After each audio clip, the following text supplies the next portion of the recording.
kreasi Ayik Meneng Lek Gumi Narmada. Tari kreasi merupakan salah satu ekstrakurikuler baru yang ada di SMA Negeri 1 Narmada di bawah binaan Ibu Ida Ayu Santi Paramita SPD dan didampingi oleh Ibu Nimade Puji Nopitasari. Tari ini menggambarkan tentang kehidupan masyarakat Narmada yang sangat bersyukur dengan adanya berbagai mata air yang mengalirkan air yang jernih seperti mata air Mendre, Remeneng, Pancor Godang, Embul Bulan, dan sebagainya.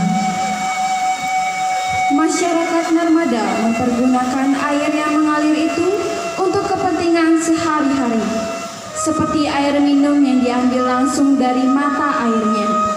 Aliran airnya dipergunakan untuk mandi, mencuci, dan sebagainya.